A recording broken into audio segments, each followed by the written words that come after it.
Semoga kita semua yang masih diberikan pinjaman kehidupan selalu menjadi kepanjangan tangan Allah sesuai dengan janji kita untuk menyampaikan cinta kasih Allah kepada orang-orang yang butuh pertolongan. Selalu bisa menunaikan kewajiban kita dari hak hidup yang diberikan pada kita. Hidup itu adalah hak, tetapi menunaikan tugas dari Allah untuk menyampaikan cinta kasih Allah itu adalah kewajiban. Siapapun yang bisa menyeimbangkan antara hak dan kewajibannya, maka hidupnya pasti akan diliputi oleh keberkahan. Dan siapapun yang hidupnya penuh dengan konflik, penderitaan, kesusahan, keterpisahan dengan diri sejatinya, sebetulnya karena hidupnya itu belum seimbang antara hak dan kewajibannya. Bahkan tidak memiliki makna sama sekali dalam menjalankan kehidupannya.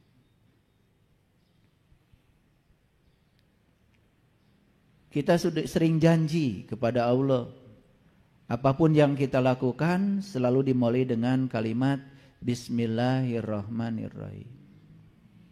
Coba kalau mengucapkan kalimat itu disadari. Bismillah kan artinya atas nama Allah. Ar-Rahman Ar-Rahim, dialah yang Maha Pengasih dan Maha Penyayang. Jadi ketika kita mengatakan Bismillah atas nama Allah, sadar. Satu, kita ada di sini bukan karena rencana kita.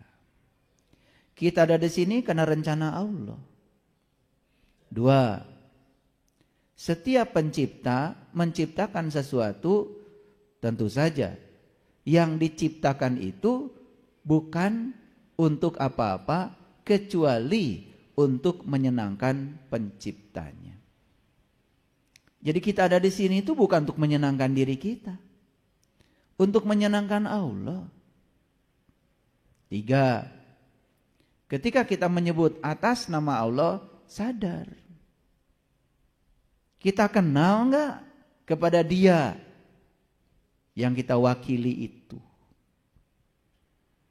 Kan tidak mungkin seseorang yang tidak mengenali orang yang diwakilinya pergi kemana-mana mengatasnamakan yang diwakilinya. Kan gak mungkin. Dan orang yang berkesadaran begitu mengatakan atas nama Allah, sebelum dia mengatakan itu, tentu saja dia kenal dulu sama yang akan diwakilinya. Kita sudah terlalu lama hidup dalam ketidaksadaran, kayak robot. Baca bismillah itu tanpa kesadaran. Tidak ada tanggung jawab sama sekali. Baca bismillah itu sedemikian beratnya bagi orang yang sadar. Apalagi kalau ditambah Ar-Rahman Ar-Rahim. Atas nama Allah yang Maha Pengasih dan Maha Penyayang. Berarti kita ini harus menjadi kepanjangan tangan Allah, menyampaikan cinta kasihnya Allah. Sudah gitu belum hidup kita? Mengucapkannya terus menerus, tetapi kesadarannya tidak ada. Sehingga sesering itu kita mengucapkan kalimat Bismillahirrahmanirrahim, sama sekali tidak membangun kesadaran baru. Kayak patung kita itu.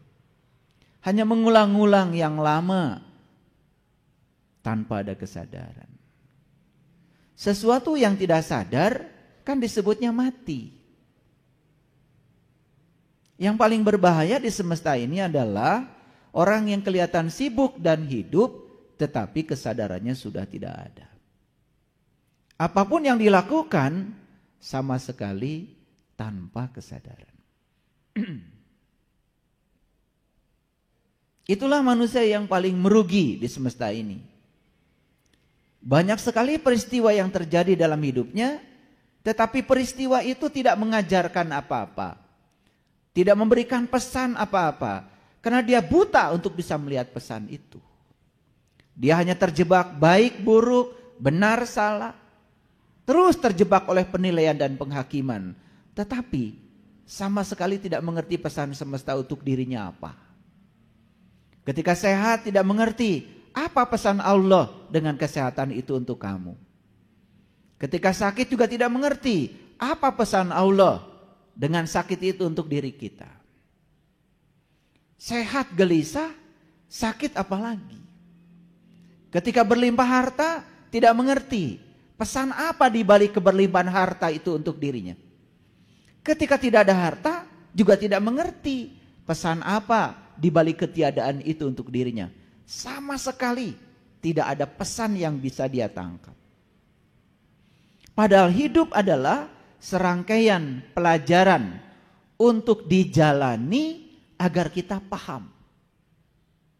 Jadi hidup itu serangkaian pelajaran untuk dijalani agar kita paham.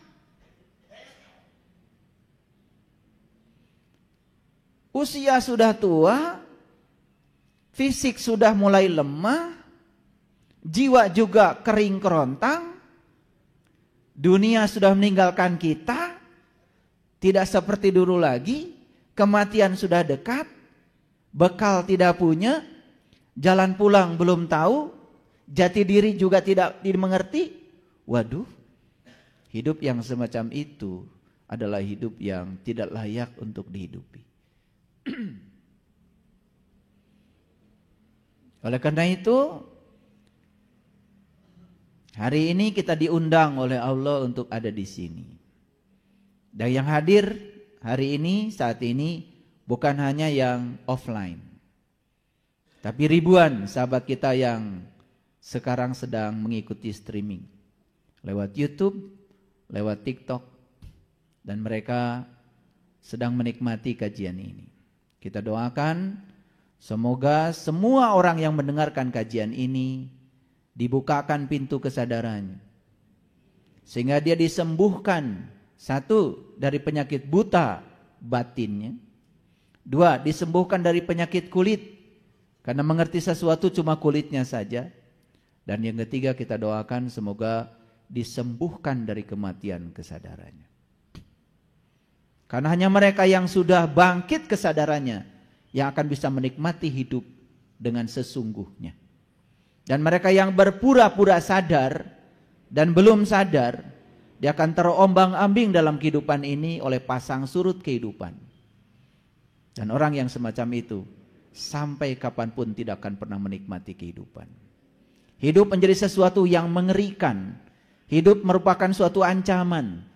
Hidup merupakan sesuatu yang berbahaya. Sepanjang hidup hanya berhadapan dengan kesulitan, dan kesulitan. Tidak ada berkah. Oleh karena itu, mari kita berterima kasih kepada Dia, Sang Hidup, terutama yang masih meminjamkan kehidupan kepada kita hari ini. Semoga pinjaman kehidupan ini masih bisa kita manfaatkan untuk meningkatkan kesadaran kita. Mari kita puji Dia bersama-sama membaca hamdalah. Alhamdulillahirabbil alamin. Mari kita awali kajian kita hari ini bersama-sama memohon ridho dan berkah Allah. Semoga Allah meridhoi, memberkahi, membukakan semua tirai yang menghalangi pandangan wajah batin kita kepadanya. Bersama-sama menyapa asmanya dengan kelembutan dan cinta dengan membaca basmalah. Bismillahirrahmanirrahim. Hari ini saya akan berbicara sesuatu yang berbeda, yaitu tentang nikmat. Kata yang sangat spesifik dalam Al-Quran, tetapi kata ini telah dipahami keliru oleh kebanyakan orang. Kata nikmat ini sudah menjadi bahasa harian kita. Kalau orang makan bilang, duh nikmat sekali. Dikiranya itu yang dimaksud dengan nikmat. Ketika makan di restoran, bisa menyantap makanan yang mewah, kemudian bilang, nikmat sekali. Saya khawatir yang disebut nikmat itu. Ketika punya mobil baru, mengajak teman-teman untuk syukuran, judul syukurannya pun tasyakur bin nikmat. Ketika punya rumah baru, kemudian semua tetangga diundang. Pesan nasi tumpeng, makanan luar biasa berlimpah. Lalu pidatolah sang pemilik rumah dan menyampaikan pidato. Pidatonya adalah, kalian diundang oleh kami dalam rangka tasyakur bin nikmah. Karena kami baru saja dikasih Allah rumah baru. Jadi kata nikmat ini sering dipakai untuk memberi judul sesuatu yang sebetulnya bukan sesuatu yang dimaksud oleh Allah dalam Al-Quran. Oleh karena itu perlu fokus ya, karena ini akan meniadakan persepsi yang keliru dalam diri kita. Seakan hipnoterapi semuanya, supaya kita memiliki pandangan yang lurus tentang kata nikmat yang dimaksud dalam Al-Quran. Karena Quran ini bukan bahasa manusia. Quran ini juga bukan bahasa Arab. Walaupun kelihatan ya dalam Al-Quran tekstualnya banyak huruf-huruf Arab. Karena Quran sejatinya adalah bahasa Arab, bahasa Tuhan, bahasa Rob. Kalau Quran ini bahasa Rob, maka untuk mengerti semua kata-kata dalam Al-Quran, tentu saja harus bertanya kepada pemilik bahasanya. Kalau kita bertanya kepada pemilik bahasanya, tidak ada perbedaan tafsir. Oleh karena itu tidak mungkin terjadi perbedaan pandangan dan pendapat. Perbedaan tafsir karena mencoba memahami Quran dengan logika. Ketika kita melampaui logika, memasuki kecerdasan semesta tanpa batas yang melampaui logika, yang disebut dengan intuisi, maka kita akan terbebas dari perbedaan pendapat. Makanya di kajian sebelumnya saya sudah menyampaikan, Allah berfirman, wa'tasimu bihablillahi jami'a. Berpegang teguhlah kepada habl itu tali, bihablillah tali Allah, jami'a semuanya. Kalau semuanya kita sudah berpegang pada tali yang sama, persis seperti mutiara yang berpegang pada tali yang sama, maka dia akan menjadi kalung yang indah. Dan ketika mutiara belum diikat oleh tali yang sama, berantakan. Tidak indah, tidak bersatu. Tetapi begitu dia diikat dengan tali yang sama, dia jadi kalung yang indah, harganya mahal, dipakai oleh ibu-ibu, kelihatan tambah cantik. Paham ya? Gitu. Wa'tasimu bihablillahi jami'a.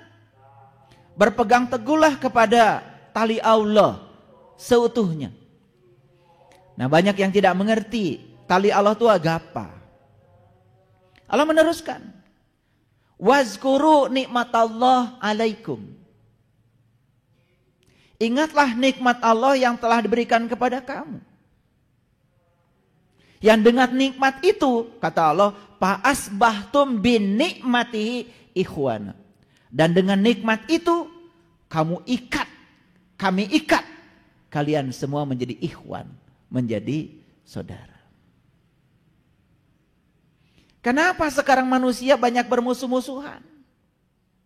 Satu agama saja banyak sekali madhabnya, banyak sekali alirannya. Bahkan satu madhab merasa lebih benar dan lebih mulia dari madhab yang lain. Lalu yang dimunculkan adalah ego madhab. Seakan-akan persaudaraan itu harus dikotak-kotak oleh madhab. Padahal semua kita awalnya satu. Harusnya kita tetap menjaga persatuan itu. Karena kebodohan kita, lalu kita menganggap saya paling benar dan di luar keyakinan saya semuanya salah. Itu tandanya dia belum ketemu tali itu. Yang sudah ketemu tali tidak mungkin meremehkan orang lain. Yang sudah ketemu tali yang ada dalam dirinya adalah rasa hormat pada perbedaan. Yang sudah ketemu tali dalam dirinya adalah welas asih pada siapapun. Bahkan welas asih tanpa syarat. Menyayangi siapapun. Jangankan orang yang baik. Yang jahat saja pada dirinya tetap dikasihaninya. Itu orang yang sudah welas asihnya tanpa batas. Tidak mengalami saldo negatif rasa welas asihnya. Dia sudah bisa nulung kanu butuh, nalang kanu susah, nyaangan kanu poeken, nganter kanu keeng. Sudah bisa ngahudangkeun kanu sare. Bahkan bisa nepak kanu poho. Hidupnya menjadi penuh manfaat. Di setiap hela napasnya. Yang dia lakukan adalah bagaimana membahagiakan semua makhluk. Bukan sekedar berorientasi pada kebahagiaan dirinya. Itu manusia yang ego.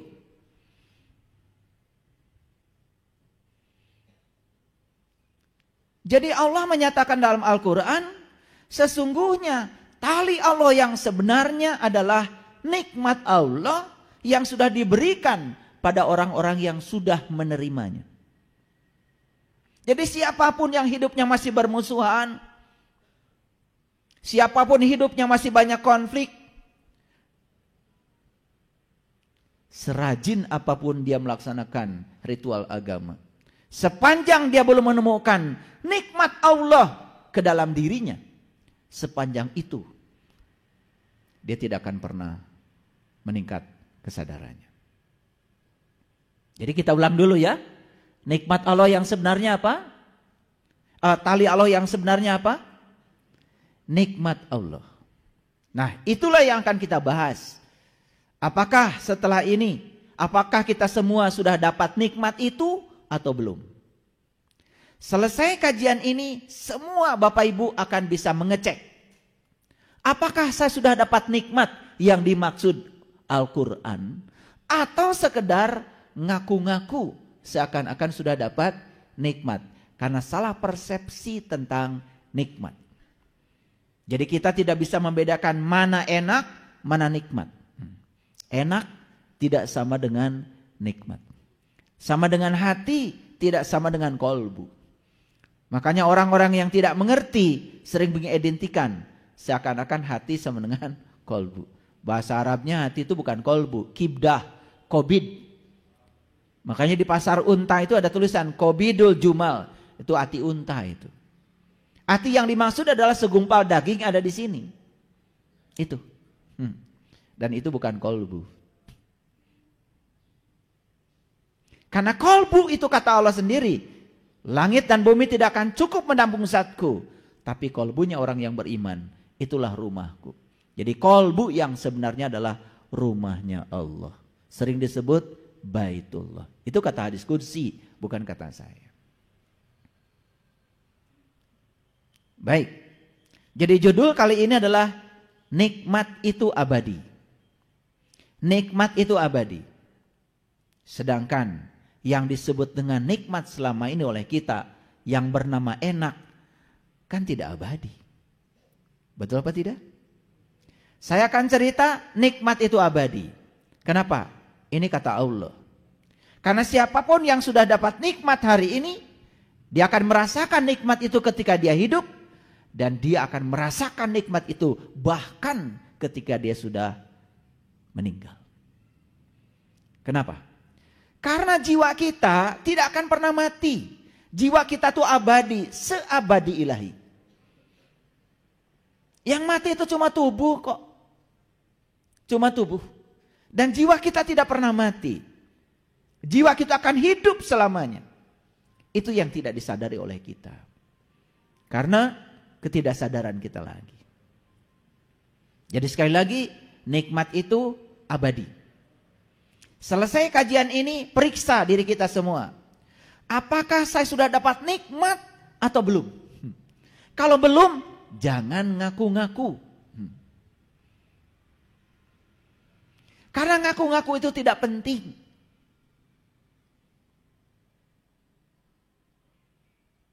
Buat apa kita ngaku-ngaku kalau tidak diaku? Coba, orang yang mengaku dirinya orang kaya, capek. Kemana-mana harus berkamuflase. Betul? Jalan kaki nggak mau, harus naik mobil. Karena ngaku orang kaya, nggak mungkin mobilnya jelek. Betul nggak? Lalu sewa rental, mobil yang mahal, yang branded, yang bermerek. Demi untuk disebut kaya oleh orang lain. Dan orang kaya yang asli tidak pernah begitu.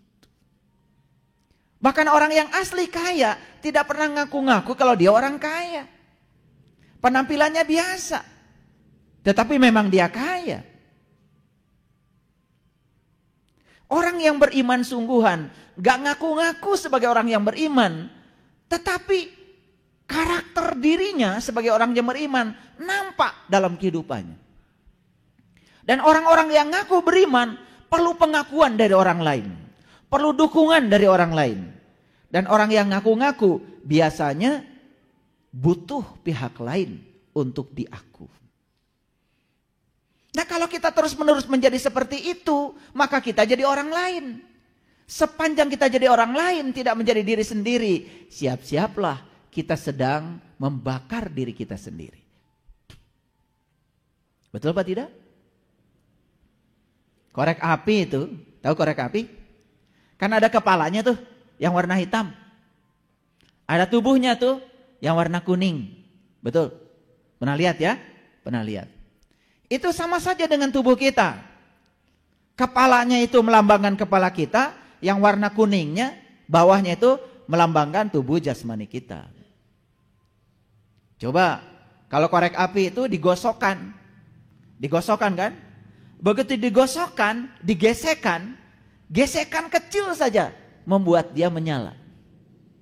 Dan kalau sudah nyala, bukan hanya kepalanya yang terbakar, sekujur tubuhnya yang terbakar. Betul apa tidak? Sering melakukan itu. Sering cuma gak belajar. Padahal itu adalah sebuah analogi yang sangat luar biasa. Begitu kepala ini tergesek, terbakar, maka semua tubuh terbakar. Maaf ya, gosong kayak gini. Apa yang terbakar? Yang terbakar bukan kepala yang luar. Yang terbakar adalah isi kepala yang bernama pikiran. Maka siapapun yang selalu mengizinkan pikirannya terbakar. Coba, orang lain tidak sesuai yang kita mau, terbakar. Orang lain menghina kita, terbakar. Bahkan orang lain memuji kita pun terbakar kita. Terbang sampai gak sadar. Ini kalau saya perhatikan, maaf ya. Saya tuh kalau lihat gini jelas sekali itu. Jadi gosongnya itu kelihatan gitu. Ini yang sering terbakar itu gosong. Gosong. Mau dibedakin kayak apa saya gak bisa ditipu. Mau tebalnya kayak apa gak bisa ditipu. Karena apa? Karena kalau saya melihat bukan luarnya, saya melihat kalian dalamnya.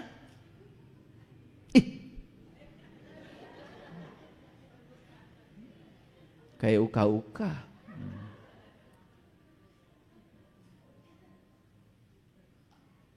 Karena keseringan terbakar. Gesekan sedikit aja, cek gitu, nyala. Betul nggak? Dan kalau sudah nyala, satu-satunya cara untuk memadamkan nyala api itu adalah ditiup. Ditiup itu artinya kita menggunakan nafas. Karena yang tidak bernafas tidak bisa niup. Nah, kalau api yang di luar, ditiupnya keluar.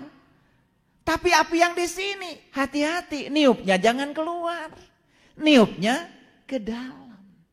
Itu yang disebut dengan mindfulness.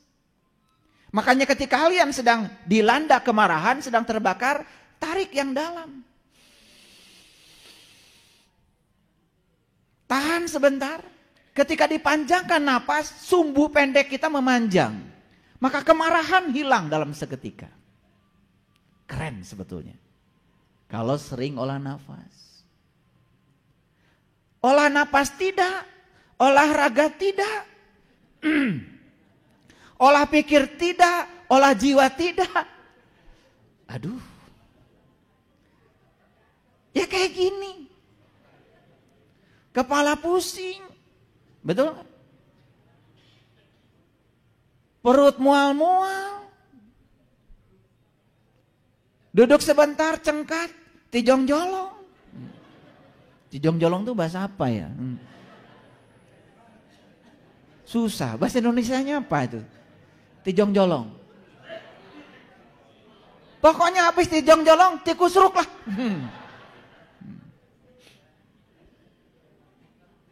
Itu. Tapi kita tidak pernah sadar apa sebabnya. Sebabnya itu karena pikiran kita dangkal, gampang tergesek. Kena gesekan sedikit saja sudah marah. Di jalan marah, di kantor marah, di rumah marah. Tidak ada waktu tanpa marah. Wah. Tapi berangan-angan ingin hidup bahagia. Wah.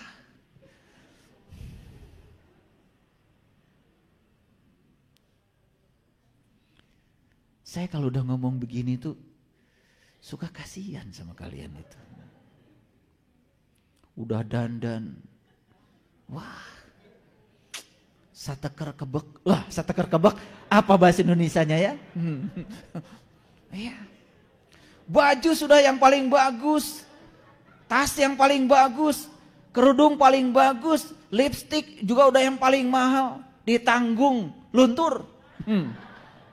Ya. Tetap saja. Itu tidak bisa meniadakan diri palsu kita. Ngakunya orang beriman, tetapi tidak ada ketentraman batinnya. Dikit-dikit jengkel, begitu ada yang tidak sesuai dengan keinginan marah. Bahkan kemarahan itu dibalut dengan pakaian agama. Mengerikan. Jadi seakan-akan Tuhan itu boleh yang menyuruh dia marah.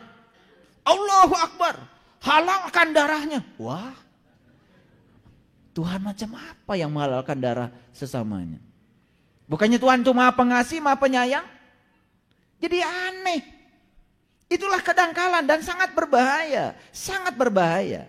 Ini kepala korek ini yang paling berbahaya. Ketika pikiran kita tidak disadari, tidak diterangi oleh kesadaran, ketika pikiran kita gelap gulita, belum menemukan cahaya ilahi, belum menemukan gurunya yang bernama kesadaran, maka selamanya kita akan dikendalikan oleh pikiran kita.